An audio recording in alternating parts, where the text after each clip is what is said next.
They said another woman that died over there in that Dominican Republic.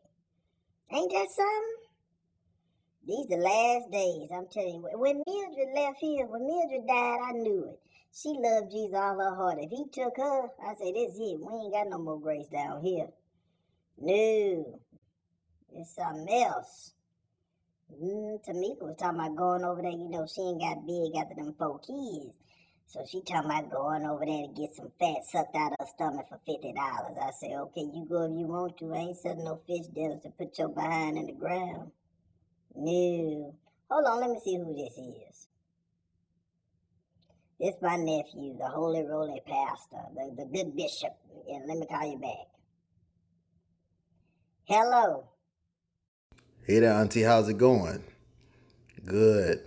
Hey, I wanted to run something by you real quick. I talked to Jeremy earlier, and he was talking about he's getting into the Uber and trying to just make himself better. So I was thinking, well, I just told him that it'll be better if he go ahead and do something with the church, keep himself clean, keep himself out them streets.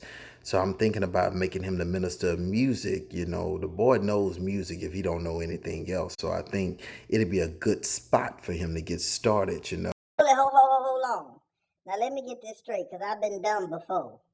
You finna take somebody straight out the jail and put them as the praise and worship leader, minister of music of the church.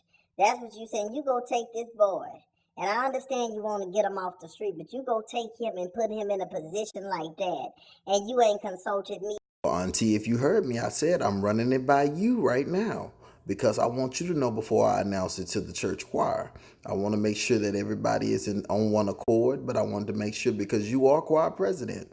And so it is only right that I run it by you before I make such a decision. But you ain't running it by me if you ain't already gave him the job. Now, you mean tell me if I say no, you go back and say, no, I can't give you the job because Auntie said no. No, you ain't gonna put me in the middle of no drama.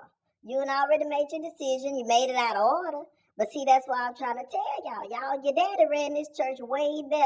Okay, look, Auntie, what we're not going to do is try to compare me to my father. He ran the church 30 years ago. It was a different time. It was a different age. We lost Aunt Mildred. She was in charge of the choir. She was the director. Now we need somebody. The boy knows music. So it only makes sense that we help him. We are the church. So we should help him and give him a place and a spot where he can be assigned. Maybe all this happened for a reason. See, you have to look at the God and everything, and that's the problem. You're not looking at the God in it. You're looking at how I run the church and trying to compare it to how my father run the church, and that's not going to happen. Oh, hold on. I can compare what I can draw a Venn diagram if I want to and tell you where you lack. Because your father ran... Hello? Help. This mother... Hold on just a minute. Mr. Right Reverend. Hello. Hey there, what's going?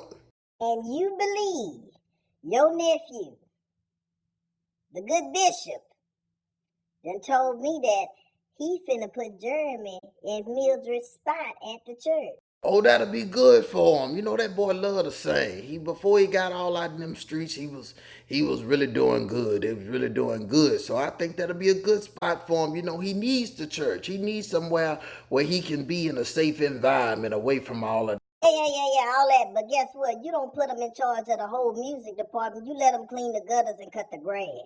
He got to work his way up. Now these folk finna be calling my phone asking why I allowed such a thing to happen. I ain't got no answer for him. I can tell you're upset. So what we'll do tomorrow, maybe I'll treat us all out. I'll treat us to go to Papa's or Papado, and we can just talk as a family so we can get this going. You have to understand there's a lot of emotions involved with Mildred passing on and everything. So I tell you what, let me get in touch with them. And I'll see if we can all come together and maybe we can go all out to Papa's and have a good meal and talk things out. Oh, I don't need nobody to treat me to no dinner. But he told me I run my church, and if you don't like it, you can get out of it, basically. Oh, yeah, he talked to me like I wasn't even a child of God.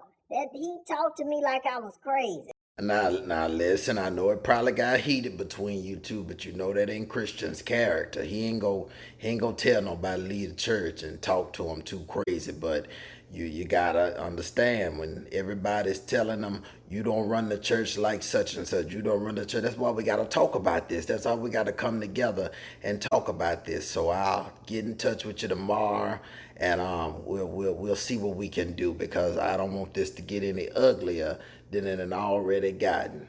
Well, I declare he ain't got you brainwashed that I'm the enemy too. I guess everybody right and I'm wrong. Bye. Look, when I die, y'all ain't gotta worry about me. Bye. Bye.